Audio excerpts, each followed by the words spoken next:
So, welcome back. We ready to go? Okay. Yeah. So, welcome back, everyone. Who's back? Hopefully, most people made it back.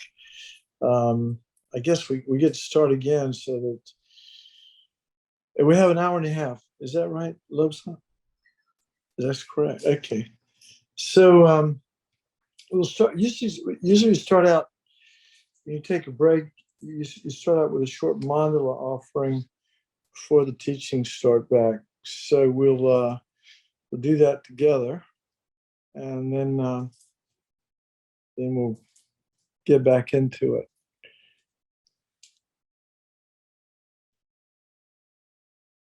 This ground anointed with perfume, strewn with flowers, adorned with Mount Meru for continents, the sun and moon.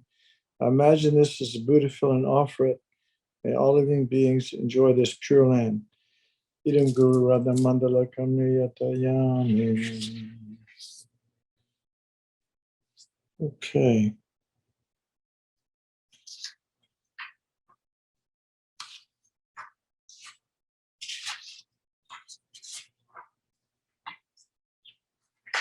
So I hope everybody had a nice break and got some things, got some food and not too much. I know I don't have much time before people go to sleep in the afternoon, so I'll try to make it somewhat lively and hopefully helpful. So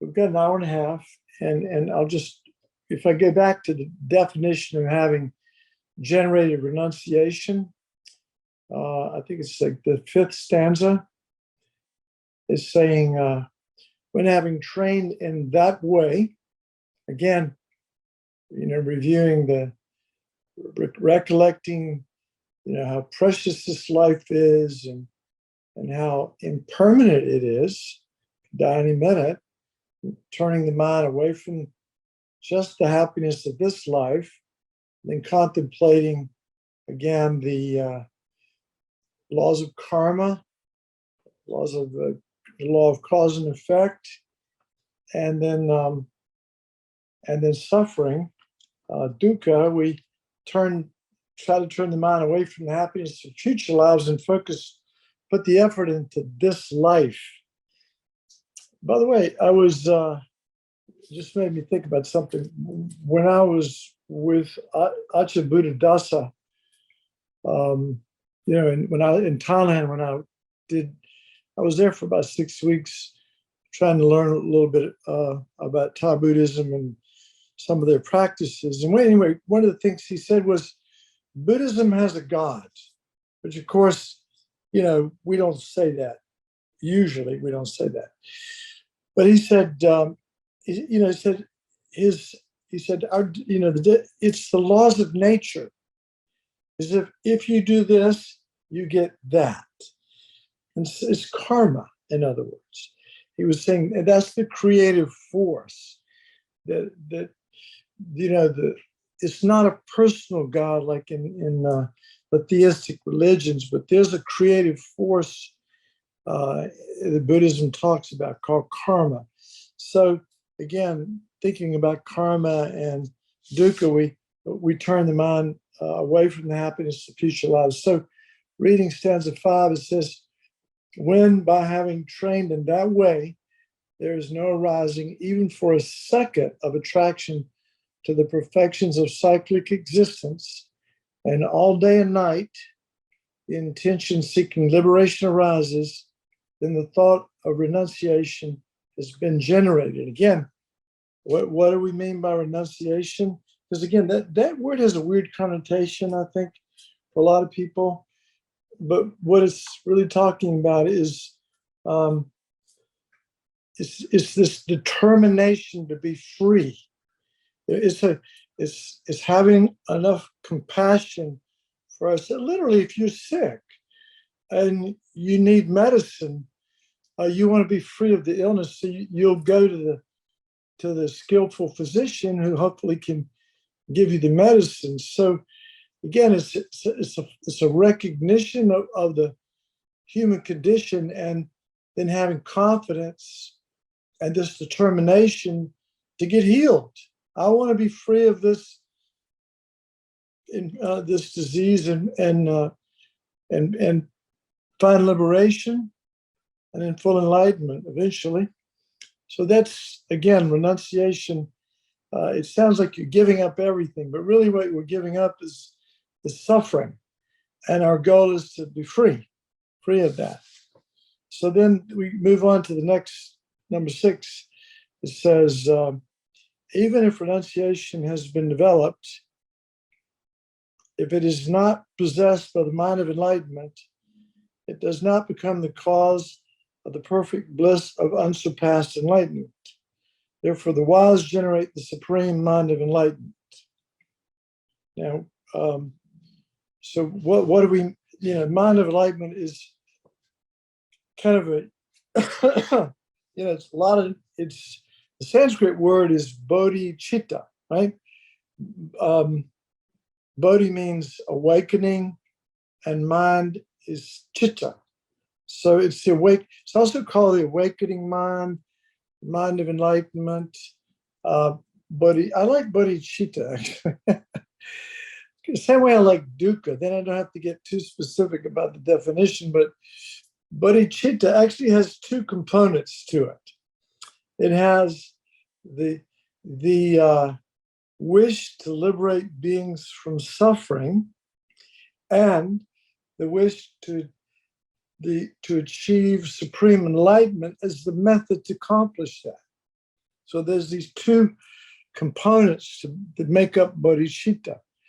And I'll read this next verse, but it really doesn't help that much. We're going to go over at least the 7 causes and effect. Maybe we'll do the 12 different points of meditation. There's different meditations. There's 2 different lineages of teachings. One comes down through it by a Tisha called the 7 cause and effect. And the other is through Shantideva called exchanging self with others. But the most powerful way to develop bodhicitta is to combine both of these techniques into one, which makes up, depending on who you read, it's either 11 or 12 different meditations that you, analytical or examining contemplative meditations that you do back to back to back. But the very first one is always going to be equanimity, and I struggle with exactly how to define equanimity. I know, for example, that if you're trying to develop universal compassion, you can't be clinging to some as close and then feeling aversion to others. It's not what we're trying to do is to get enlightened for all beings. So we have to break up this notion of clinging to some and pushing away or feeling aversion to other ones. But anyway, reading this next stanza 7 and 8, it says, swept away by the current of 4 powerful rivers, tied by the tight bonds of karma so hard to undo, caught in the iron net of self-grasping, completely enveloped by the total darkness of ignorance, endlessly reborn in cyclic existence, ceaselessly tormented by the 3 sufferings, thinking that all mothers are in such a condition, generate supreme mind of enlightenment. So, this is, like I said, this bodhicitta, this mind of enlightenment is it's kind of a unique feature of the Mahayana tradition. Anyway, even though in the Theravada tradition they talk about bodhichitta, bodhisattvas, and they even talk about enlightenment and so forth. It's not the goal of the Theravada. Some people call it Hinayana. I think it's just the individual vehicle is not the goal. The goal is of the individual vehicles is one's own liberation from cyclic existence, also called nirvana, freedom from suffering. It's a great place. Anybody who could achieve that would be a huge contribution to the world for sure. But when we talk about when we talk about bodhicitta, we're talking about something that's unique to the Mahayana tradition, what we call the greater vehicle, and it's based on what's called universal compassion. So there's no discriminating between anybody really. There are, of course, we discriminate on a conventional level, but eventually the whole idea is to let go of clinging to those that we currently label friend, and letting go of the aversion toward the so-called enemy, and then the apathy that we feel toward the stranger, which makes up the vast majority of beings, isn't it? So we're trying to, if you're gonna paint a fresco, you got to prepare the wall. If it's all bumpy, you got to really smooth the wall and make it receptive to receive the paint. So it's in that same vein that when we talk about the first step in developing bodhicitta, or this awakening mind, is developing equanimity. It's what I call equal regard for all beings, and there are two ways to do it. Two things to think about. One is that in past lifetimes, everyone has been family, right?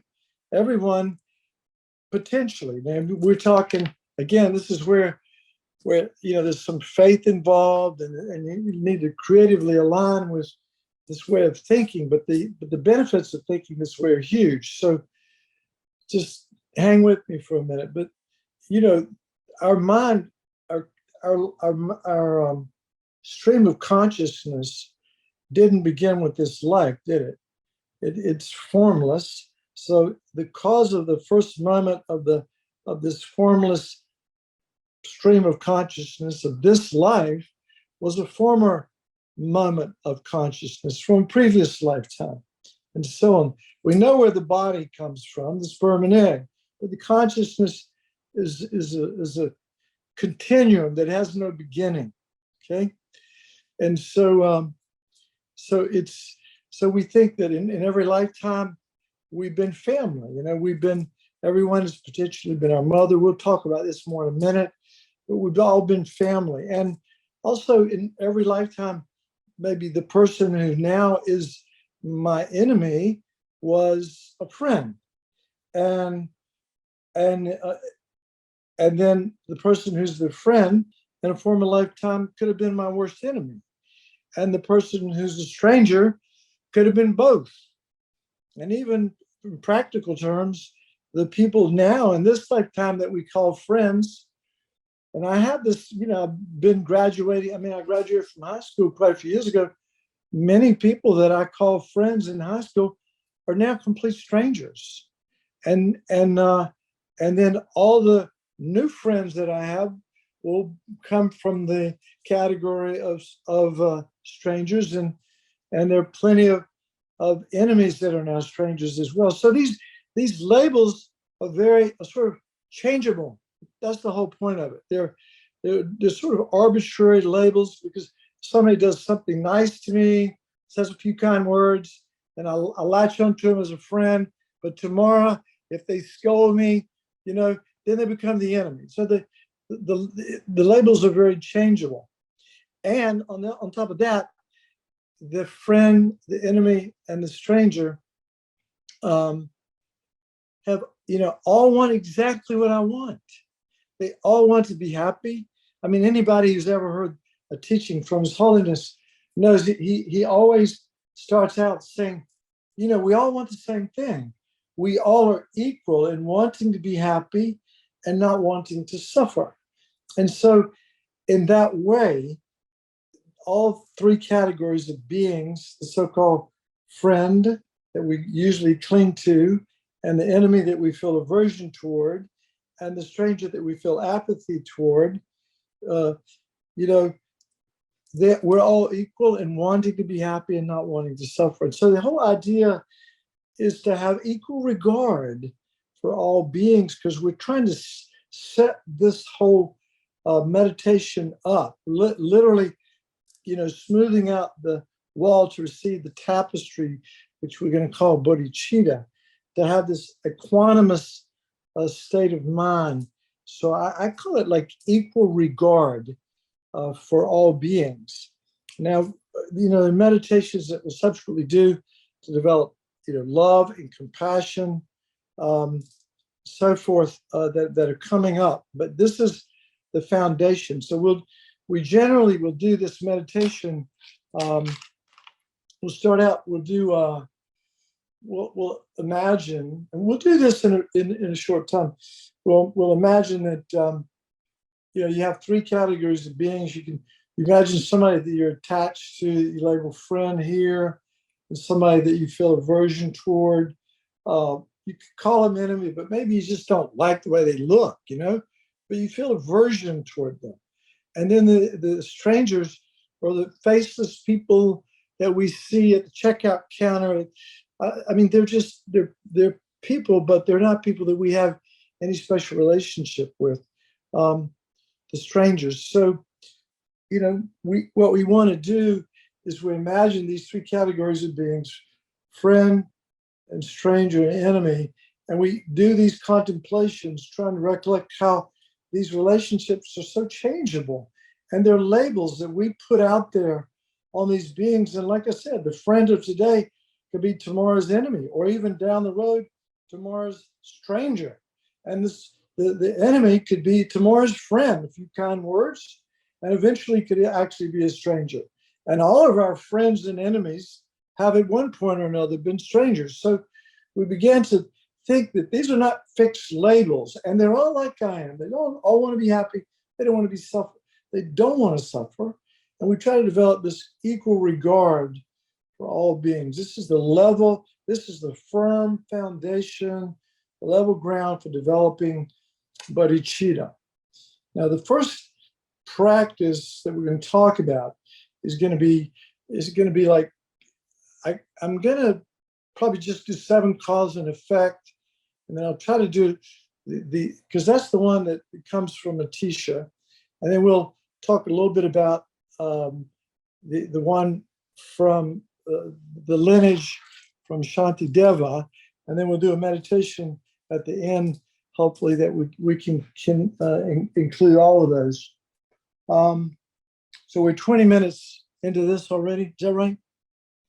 We need to be done in an hour and 10 minutes. Love song, right? Okay. So here's the meditations and the 7 cause and effect. They don't consider equanimity as one of these. The first one is to try to see all beings as having been our mother. Okay, so again, we go back to this notion of beginningless lifetimes. In every lifetime, we weren't always human. We were born as animals, different kinds of beings, but in every lifetime, we had to have a mother. We had to have a mother to be born, and so we open our mind up to the possibility.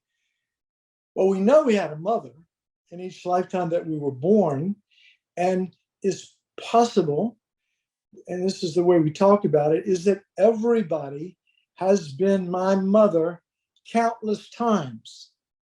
I've had infinite lifetimes, infinite numbers of mothers, and so every mother has been my mother countless times. And the mother of this life, your mother of this life, whether she's alive or dead, she will be your mother again in the future, and she has been your mother in the past. So it's said that when you do this meditation well, and this is one of the hardest of all to do, when you're doing the 7 cause and effect, or any of the contemplative meditations to develop bodhicitta is to see all beings as mother. But it does have its place in this practice. And so just again, like I said, creatively aligned with the fact that everyone has been our mother. I know Lama Yeshe used to, he called everybody mother or that kind mother. He just made a conscious effort to label everybody as mother.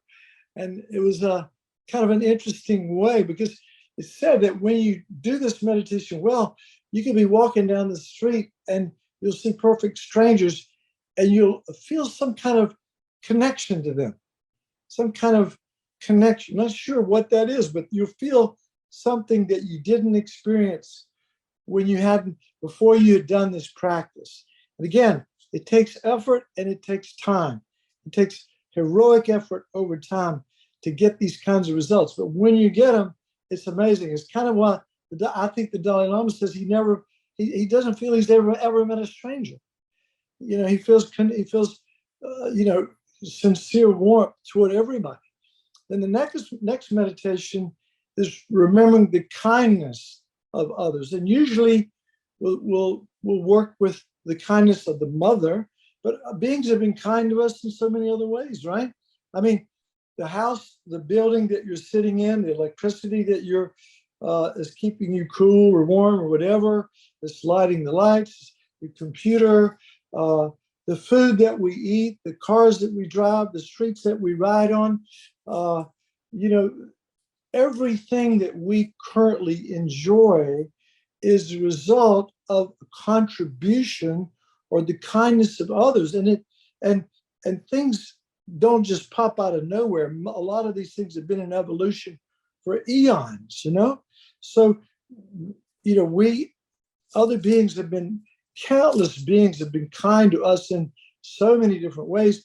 But if we think about just the mother of this life, this is the way I did this. I found this particular practice to be most helpful because I have a great relationship with my mom, who's deceased now, but she just was, such a kind person, and people loved her and respected her, and I did as well. And you go through and you start thinking about, well, what does a mother do? I mean, I've delivered more than my share of babies in my lifetime, and I know what it's like. I mean, when a woman gets pregnant, a lot of them spend the first 3 months, throwing up their entrails, literally.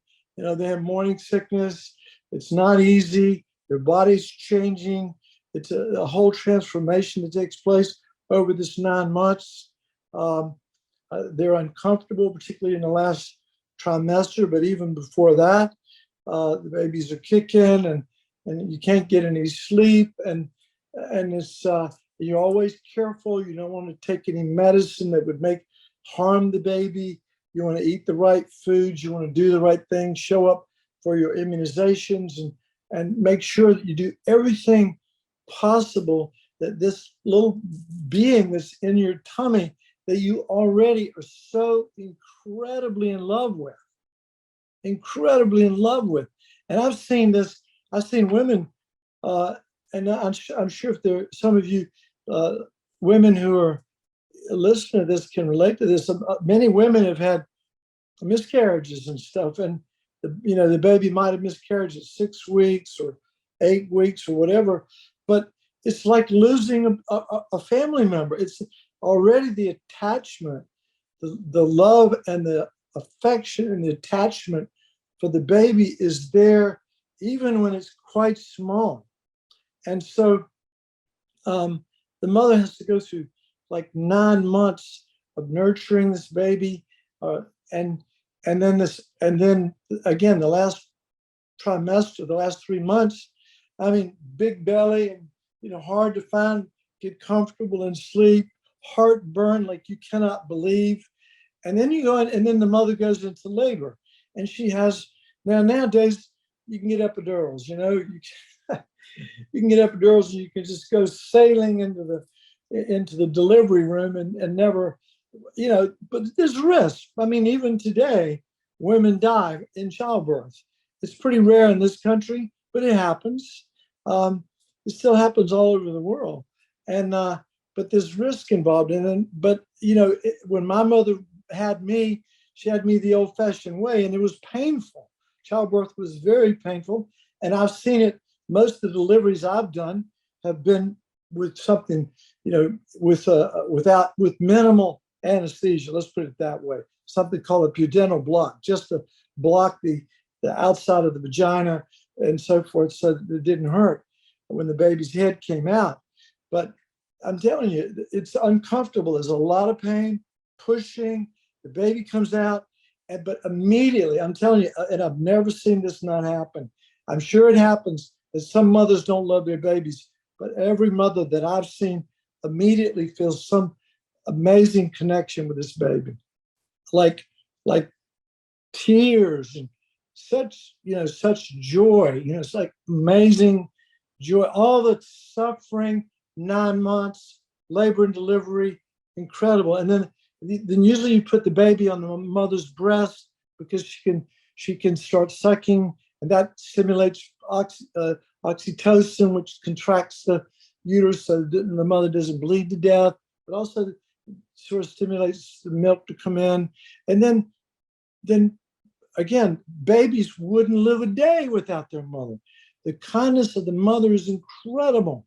I mean, changing, getting up in the middle of the night, even if she's sick, even if she's literally on her deathbed, if she hears you crying, she's going to get up and take care of you. She's going to make sure that you don't have a poopy diaper, you're not hungry, you're okay, you're not sick before she goes back to bed. Those kinds of sacrifices are just commonplace. And even in the animal world, there are many examples of mothers sacrificing their own lives for their babies, trying to fight off the alligator or fight off the lion or fight off, somebody or something that's trying to kill their infant. So this is not news. This is the kindness of the mother is amazing. And then when you first went off, she taught you how to walk. Well, basically got you walking safely, holding your hands to talk, and clothing, buying clothes, taking you to school. The first day you went to school, she knew it was a big moment, and probably tears were streaming down her face because that's my baby going to school for the first time, knowing that there will be a last time. And then all the way through your schooling and up until you graduate, from high school or whatever you did, your mother was there for you. Your mother, gave you the food that you needed, made sure that you were taken care of. And no matter what happened after that, your mom was there for you. Your mom, my mom was, I can tell you that right up until the end. And any success I had, she took joy in. She wasn't jealous. My successes were her successes, and my trials and tribulations were her trials and tribulations. So you get a feeling by doing these kind of contemplations, remembering the kindness of others, and particularly in a general sense, but also particularly as a mother, until we actually feel something. We feel, we remember the kindness of the mother, and it is palpable. And I remember the first time I did this meditation, I was at Copan, and I mean, it was like tears were just streaming down my face, because I had taken my mother for granted for a long time. And when I realized her kindness doing this meditation, for me, it was transformational. It forever changed my relationship with my mom. And then, so we remember the kindness of the mother, and then we have this spontaneous wish to repay their kindness, to repay her kindness. And this is, and it's not like if your mother is starving, right? Or let's say your mother's on a desert and she's starving, and you see her starving, and there are other people there, you don't wait for somebody else to go feed your mom, right? It's your job to feed your mom. She's the one that was kind to you. So in the same way, all sentient beings have been our mother. They have been as kind as our mother of this lifetime. So we try to extrapolate this feeling of remembering the kindness of all sentient beings, and sort of basically that feeling goes out to all living beings, and then this wish to repay their kindness. Again, all sentient beings. It's often useful to visualize them as in human form, but and then this wish to repay their kindness, it spontaneously arises from the other two meditations, and from this comes this and there's different ways to describe it, but it's love. It's like a special kind of warmth and love that you have for all sentient beings. And when, again, even before you start thinking about the love just comes from the other three meditations. You don't even have to try. It just is there. When you think about, all beings have been my mother and have been as kind to me. All beings have been kind to me, as has my mother, and I must repay their kindness. Love just spontaneously arises. And then we remember that all of these mothers want exactly what I want. They want to be happy, and they want to be, and they don't want to suffer. We all want exactly the same thing. We're all equal that way. And so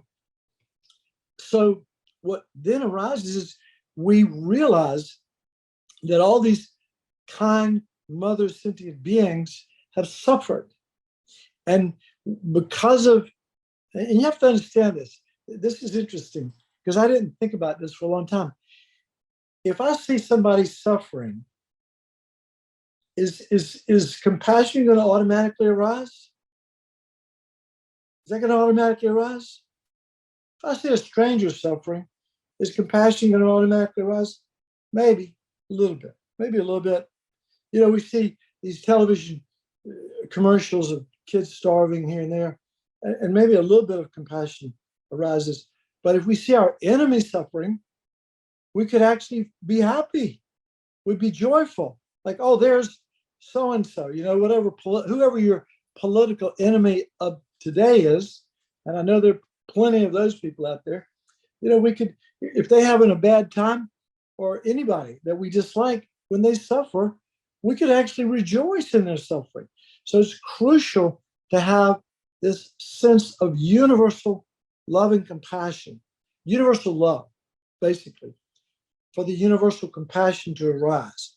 Then when we recognize that all beings are like me, they've all experienced the three sufferings, the six sufferings, all that we call dukkha, then from our heart, we wish, may they be free of suffering. And we feel it. It's not the words, though. You got to get it. It's not the words. It's the same thing as the love. We could say that there's several phrases that are worth contemplating to help develop this. One is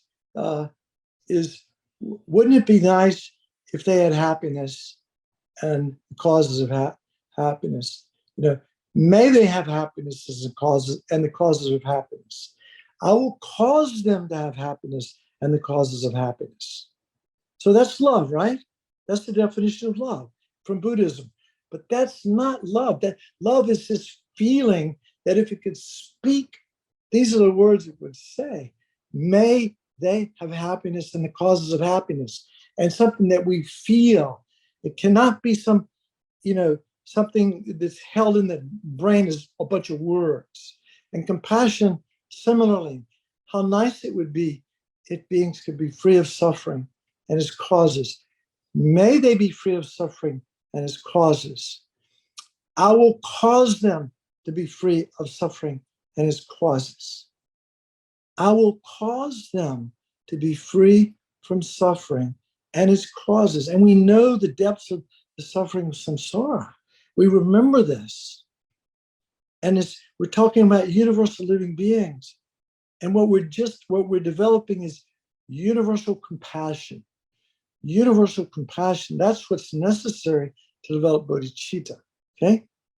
And so we can go back, we can do this contemplation again and again. May they have happinesses and causes of happiness and so on. May they be free of suffering and the causes of suffering. That's the definition of compassion, but it's not compassion. Compassion is a feeling that if it could speak, would say these words, but it is a feeling that wishes others to be free of suffering and the causes of suffering. Love is the feeling that we wish others for happiness, to have happiness and the causes of happiness. So that's a crucial point. Then the next one, if we're going to do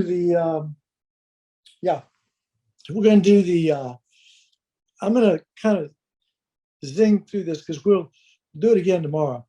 But then you develop, once you've gotten to this point of developing the wish to repay their kindness and stuff, then we come to the Dalai Lama. It's called equalizing self and others. Now, this is where we're combining the two traditions, equalizing self and others. And someone uses this kind of example where he imagines that he's this person, standing, on a, basically in a field. And over here on one side is one single person. It's kind of a ordinary person, cranky, not particularly extraordinary person, but just so happens that is me. You think that's me, okay? Over here on the other side are universal living beings, countless beings. Can't even count them. There's so many. Whose happiness is more important? The happiness of one or the happiness of countless others? Both want to be happy and both don't want to suffer. And so in that way, we're equal. But countless others, it's worth looking into, that others' happiness is actually more important than the happiness of one. Others' happiness is actually more important than the happiness of one. But if we can just get to the point where we see that our happiness and everybody else's happiness is equally important, that's a good start. So we all want to be happy. We don't want to suffer. We're all equal in that way. We're all equal in that very important way. Then we start contemplating the faults of self-cherishing, right? Self-cherishing selfishness.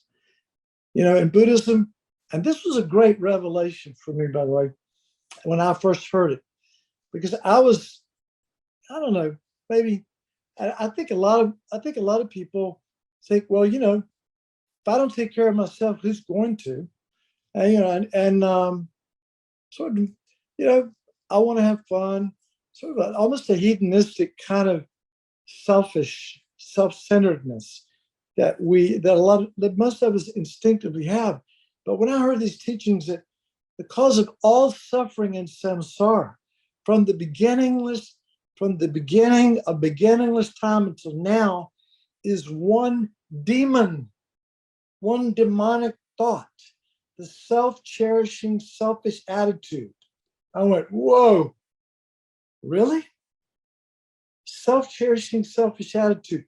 It's like if there was a devil, it's that. It lives in our heart. That self-cherishing, selfish attitude causes all the suffering in samsara, both now, the suffering we're experiencing, our family's experiencing, the world's experiencing, and the world has ever experienced, sentient beings ever experienced, all comes from this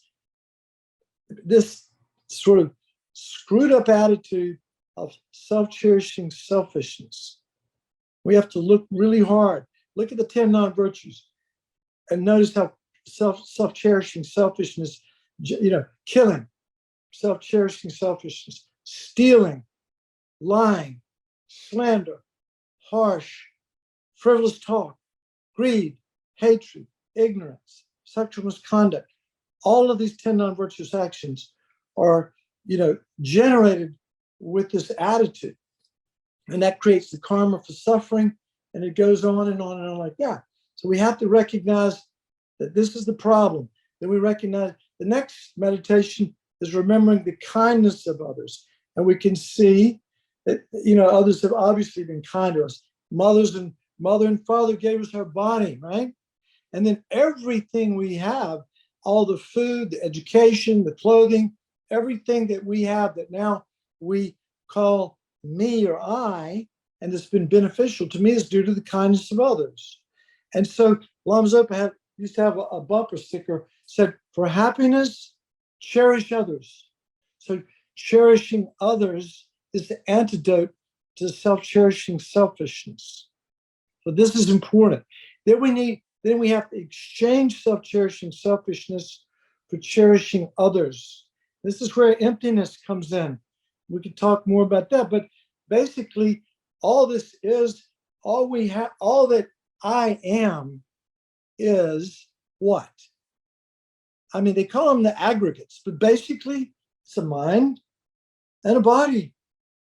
And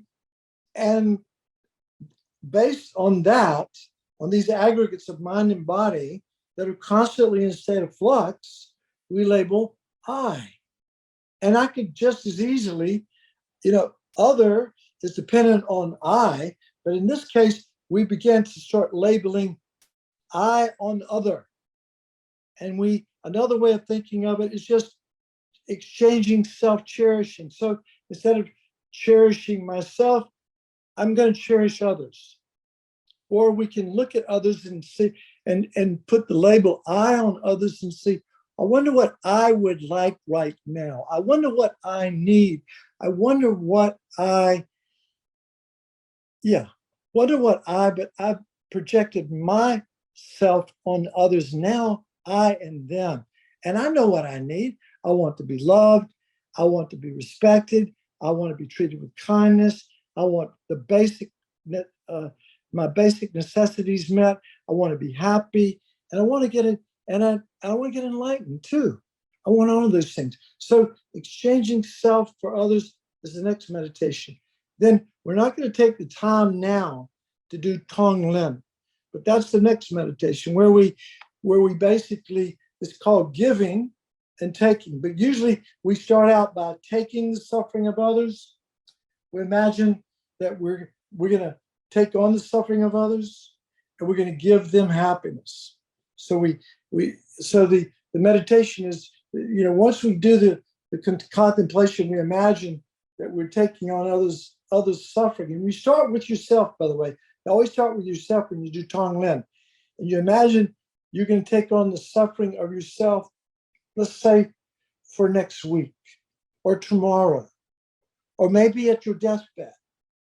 But you're going to take on your suffering. And you imagine that in the form of black smoke, and you breathe it in. Doesn't have to come in one breath. You gradually breathe in that suffering in the form of this black smoke that forms like a rocket, a black thing, and it goes down, and your self-cherishing attitude is like an orb at your heart that gets completely destroyed as you bring in this black smoke. It destroys the self-cherishing selfishness attitude, and then we breathe out like happiness and the causes of happiness. So we're taking on our suffering in the form of black smoke, which is the action of compassion, right? And we're giving ourselves happiness and the causes of happiness, which is the action of love. And we work with ourselves until we get a feeling for it. And then we work with our loved ones. I really have a problem with, the word all sentient beings means something to me, but it doesn't touch my heart like it does when I think about my children and my family and people like that. So we have to work with, in the beginning, we need to work with ourselves and the people that we're intimate with and that we're close to and our communities. And then we gradually go out, and then we can say all sentient beings. And then we can start doing this practice with the beings in the 6 realms of samsara. But this is Tonglen, taking on the suffering of others, the action of compassion, right? Giving others happiness and the causes. So that's really strengthening those muscles of compassion and loving kindness. Then the next step is called, and sometimes it's called the attitude of universal compassion or the supreme wish. But it's Lama Zopa basically says, I take personal responsibility for the happiness of all sentient beings throughout all space and time. It is my responsibility to guide, to eliminate beings from suffering and guide them to supreme happiness. And that is the attitude of the bodhisattva. Now, if it could have been done, it would have been done, right? So it's not easy. It's not going to happen yesterday, but it's an attitude that we're working to cultivate where we take personal responsibility for eliminating others' suffering and establishing them and helping them find happiness and its causes. So this is a supreme wish. And then from that comes the next step. Like, okay, I want to do this, but who can do it? Only a Buddha can do it. Only a Buddha has, the power and has fully developed power, fully developed compassion, fully developed wisdom, fully developed loving kindness, fully developed skillful means, eliminated all faults, knows exactly what practices and what you need to develop your mind and to cultivate, yourself along the path. And only a Buddha has, you can't take somebody to full enlightenment if you haven't been there before. So it's crucial that we develop our own spiritual, our own path, basically, develop ourselves, become Buddhas in order to liberate other beings. So these are the 2 points that I talked about earlier that make up bodhicitta. Is just the first one is we want to liberate beings from suffering and to establish them in supreme happiness. And the method to do this is we eliminate our faults. We cultivate our qualities. We follow the path. We practice lamrim. We practice generation and completion stage tantra. We develop all of our qualities and we harness the subtlest level of consciousness, completely eradicating all of our delusions, and we become a fully enlightened Buddha. And now we're ready. And now that person can do the work. That person can truly help others. But that's the aspiration that we should be shooting for. The goal that we should be shooting for is supreme enlightenment. That's the aspiration of supreme enlightenment. So there's really not time. Well, we could touch on the points and not really meditate on them, but just do it like a glance meditation on these points. So we'll start out with just take a minute to relax, and we'll go over these really briefly, and then we'll do a more extensive meditation on this tomorrow morning. We'll take some more time, because this to me is, of all the things in Buddhism, this to me is the most precious practice. And this is said to be, even though everybody thinks wisdom is what's like most important, no, this is what's most important, because without this, there's no possibility for omniscience. We have to have bodhicitta, and so it should be our core practice. This is what all the great teachers say. Developing bodhicitta should be our core practice. We have to understand these points. We have to do these practices, and we have to endure over time. Do whatever it takes so we can develop this sort of spontaneous, effortless, altruistic intention to become enlightened in order to benefit others, based on not some sentimentality, but sincere love and compassion. So we start out with the notion of equanimity, right? Developing this equanimous state of mind, friend, enemy, strangers, just labels. That's all not inherently existent. Equal regard. Then we remember to see all beings, all sentient beings have been my mother. All sentient beings, my mother of this life has been my mother in the past, will be my mother again in the future. All universal living beings, we try to imagine them in human form because it's just easier that way. Everybody's been my mother. We feel instant connection. They will remember the kindness of our mother. We do that contemplation until we actually feel, until we actually feel in our heart this sort of spontaneous love and appreciation. We recall the kindness of our mother. And basically, when you walk down the street now, and you've done these meditations as well, not only do you feel connected to whoever you see on the sidewalk or in the elevator, but you feel some kind of warm connection to them. It's not anything that's even effortful. Then the next is the wish to repay the kindness, which is just the fallout of having had done the other two contemplations. Then the next meditation is seeing the equality of self and others. We think, just as I want to be happy and don't want to suffer, you want to be happy and you don't want to suffer. Others looks like it's singular, but it's infinite. I is singular, others are infinite. Everybody wants to be happy, nobody wants to suffer. We're all equally the same in that way. Then we recollect the faults of self-cherishing, selfishness. If there's ever a demon, and it lives in our heart, it lives right in our heart, this self-cherishing selfishness, which has caused all of our problems. All of our problems, you look at your personal life right now, I can promise you where there are problems, self-cherishing selfishness is right there, right in the middle of it. And it has been from the beginning of beginningless time, not only for individuals, but for nations. It's right there. It's the cause of everything, all the problems. Cherishing others is the antidote. Cherishing others is the antidote to self-cherishing selfishness. The cause of all happiness. As Lama Zopa says, for happiness, cherish others. And then we do the meditation on exchanging self-cherishing, which we instinctively have, for cherishing others. So now we see others, and one way to practice this, like you get up in the morning and you take a shower, because you got to go to work, right? You want to be clean, you can't take a shower, you get up in the morning to go to work for others. You take a shower and you get dressed, you try to look your best and try to feel good for others. You eat food to keep your body healthy for others. You go to work and you do your job focusing on others.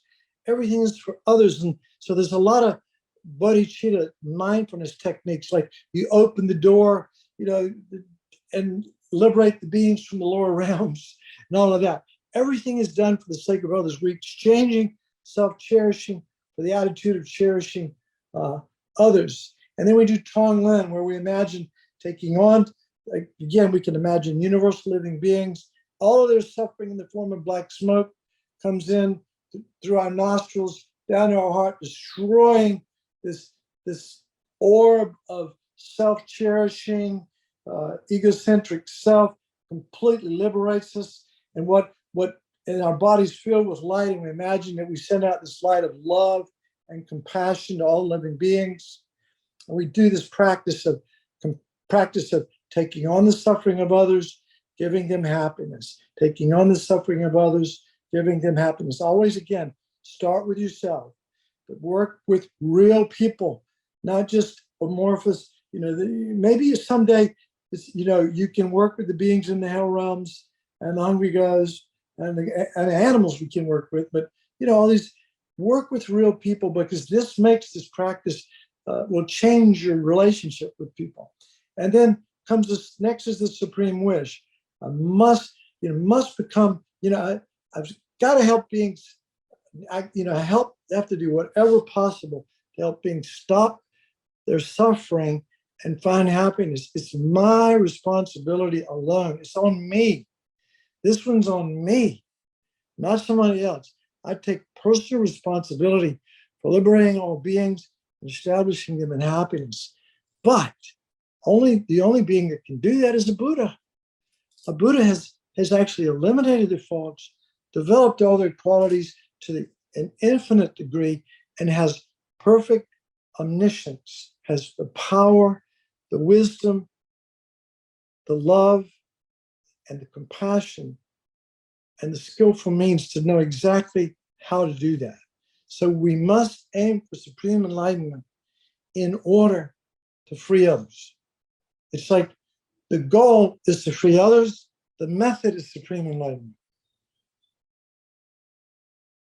And the goal is actually supreme enlightenment too, but this attitude of wishing to free others from suffering has to come from great compassion.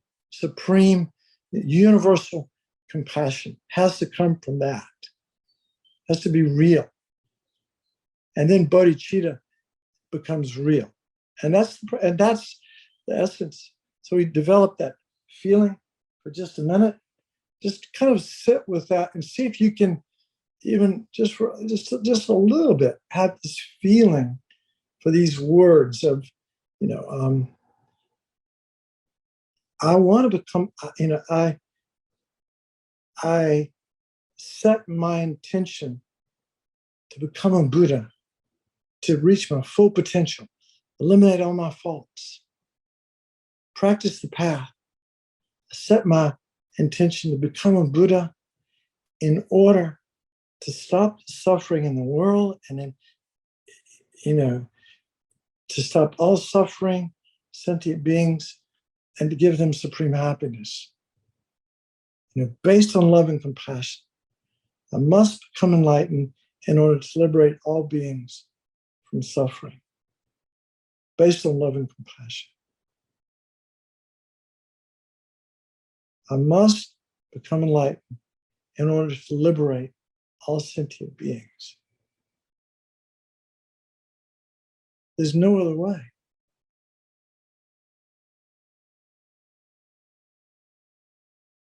And when you do these kinds of analytical meditations, like here, but if you develop a feeling of bodhicitta, you stop the analysis part of it, the analytical part of it, and you hold on to that feeling.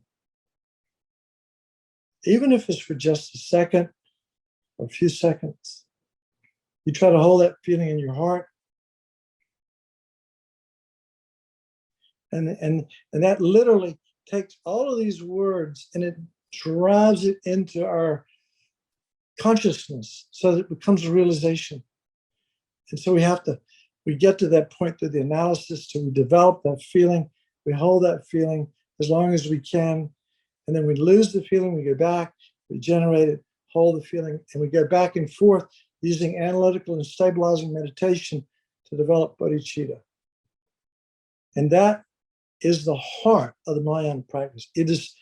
There are no Buddhas without bodhicitta. There are no bodhisattvas without bodhicitta. This is the meditation that makes it possible to become enlightened.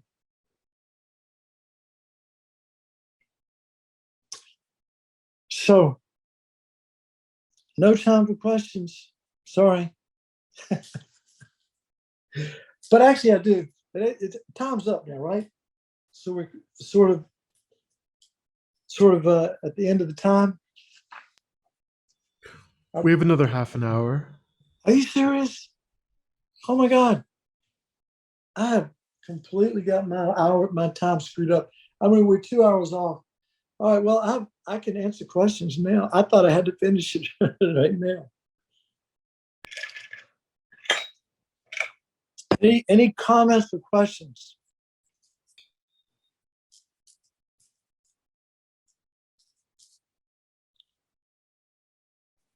This happens to me a lot.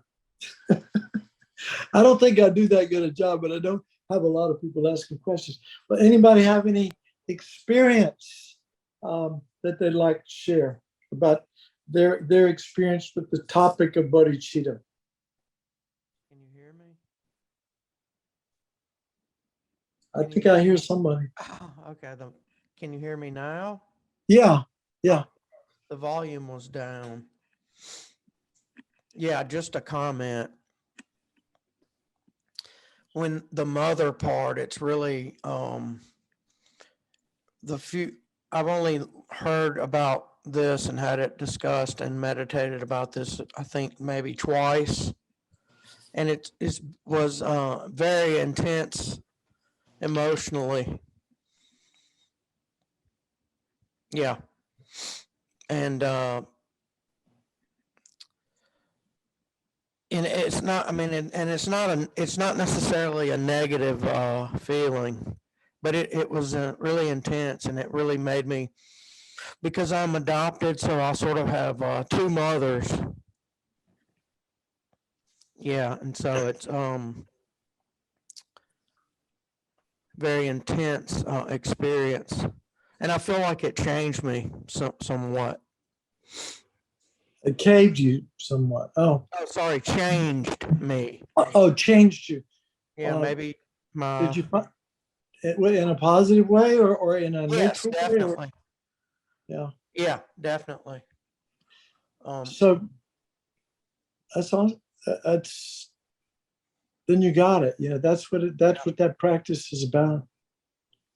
Um, by the way, many teachers have said, you know, like some people don't know their parents. You know, they were adopted or given away, and so they don't know their biological parents. We use that as that meditation or that contemplation is from the scriptures.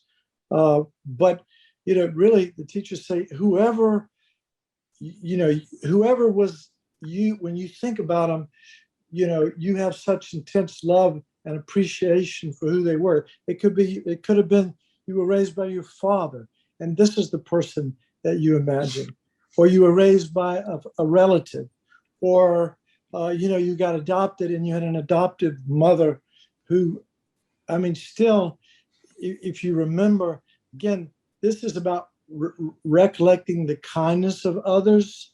And we use the example of the biological mother, but also how about the adoptive mother and the kindness, the you know, the amazing kindness that somebody would take you under their wing and sacrifice, you know, so much time and effort to make sure that you were safe and that, you know, you got to grow up to be a successful adult, you know. right. It's you know, and then we think about, you know, the kindness of others, but it doesn't move. I don't think it's just moving to think about, well, the electricity comes from others and the house comes from others and you know, and the whatever, everything comes from others. But you know, our everything we have comes from others. Our basically our body is the product of the sperm and egg, and everything in it was the food. Everything came from others that made us grow, and our education and our jobs. Everything we have is dependent upon the kindness of others. So it's a lot of ways to do it. But again, you pick whoever works for you, and you know the point is to get to that point where you feel like love just kind of spontaneously emerges when you think of repaying for kindness. It just is there. It's just there spontaneously, without any effort. Yeah, it's called beautiful love. I think Right. in one of the texts that I read. Yeah, so, and it is. It was. Yeah, for me, it was like the most moving meditation in the lamrim, and it still is, and it sets up the whole rest of the practice, because without that there's no compassion, right? If you don't have the feeling of love, really, and the stronger the feeling of love, and the more our awareness is of the suffering as samsara, you know, the samsara, the deeper our and the stronger our feeling of universal compassion is. Great compassion. We call it great compassion. His Holiness calls it great compassion. But thank you. That's a great example of how you work with work with a situation that was a little different, but came up with the same results. It sounds like. Yeah. Anybody? I'm not an expert, but yeah, I think I have a little bit of something stirring inside me. Well, that's what the point is. That is the point of it. It's there may be some sadness there, but definitely you can, your heart all of a sudden you can feel like a presence in the middle of your chest that if it could like speak, it would want nothing but happiness and the causes of happiness for others, and for others to be free of suffering and its causes. That feeling would say those words. And that's what we're striving for in this practice. Anything else? Anybody have any other comments about lamrim, but bodhichitta, particularly bodhichitta, or anything that we've talked about today?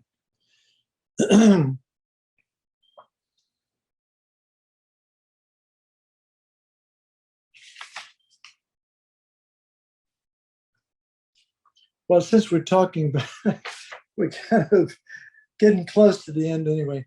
But I'm sorry. I want to apologize for this in advance. But I found a joke I wanted to tell. And I know some of you have heard this because Robbie Watkins, who's my very best friend, he's also the Kadampa Center director. And,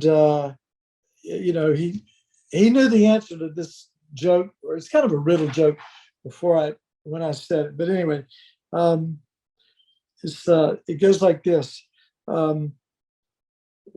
What did the Buddhist say to the sandwich vendor at the ball game? Now, I know there's some people out there that know this. Hello? I guess everybody's gone. I don't know it. He said, make me one with everything. That's supposed to be funny. Yeah. I don't know. It's not that funny, but it's supposed to be funny. Multiple meanings. Yes, exactly. And Yeah. then after the man received his sandwich, he gave the vendor a $20 bill. The vendor just smiled. The man, infuriated, demanded, "Where is my change?" The vendor replied, what do you think he said? Oh, one with everything, change comes from within. That is silly. It is silly, but it's what we're talking about right now. Right. Change comes from within. So I think we can go ahead and if there are no other comments, if there are comments, please speak up. I'd like to hear what other people have to say about bodhicitta, about their Dharma practice, or anything like that. And if there are none, anybody? Okay, so we'll do the dedication prayers. I don't know if y'all do it. You do them in English when you're or in Tibetan usually. You probably do them in English. I prefer to do them in English, although I've done them in Tibetan. When I was in Asia, most of the time we did them in Tibetan, but it's nice to do them in English because you know what the words mean. All right, so what is dedication? Dedication's kind of, it's a way of, I think of it as a way of acknowledging the fact that we've done something virtuous, okay? It also is said that when we dedicate whatever merit or positive potential, if we dedicate it to a new Tesla, we'll probably get one. But if we dedicate it to supreme enlightenment, then it will never go anywhere except in that pot called the pot for supreme enlightenment. It'll go into that ocean. It will never get lost. Okay? If we don't dedicate the positive merit, then it could go to for some worldly benefit. But what we want is the merit to go to be able to be dedicated to the benefit of all, to us becoming enlightened in order to benefit all sentient beings. So it's a way of really empowering and directing the positive karmic seeds that we have absolutely planted today. We don't have to have any doubt that that this will result in something positive down the road. We don't know when. We're not clairvoyant, but karma works that way, right? Karma is definite, and we definitely turned our mind toward virtue today, and hopefully with a positive motivation. And so we'll do these last 2 pages. The one that starts out with John Jube and the dedication prayer. So, all right. May the supreme jewel bodhichitta that is not arisen arise and grow, and may that which has arisen not diminish but increase more and more. Due to the merits of these virtuous actions, may I quickly attain the state of Guru Buddha and lead all living beings without exception into that enlightened state. And then tomorrow we'll do a dedication, long life dedication in a more formal way. But definitely we also want to dedicate the merit to the long life of our precious gurus. There are not many alive in the world today that have actually been part of this pure stream of Dharma that started literally like 2,500 years ago, and now they've kept it alive for us. And so we want to dedicate this merit to their health and long life, and for their opportunities for them to continue to benefit in the countless ways that they do. So everybody's dismissed, and I personally, it's a real honor to be asked to teach the Dharma, and then to be part of just to make a connection with this wonderful center in Santa Fe is something that I'm happy to have made, and look forward to maybe meeting some of you in person someday. And have a great afternoon.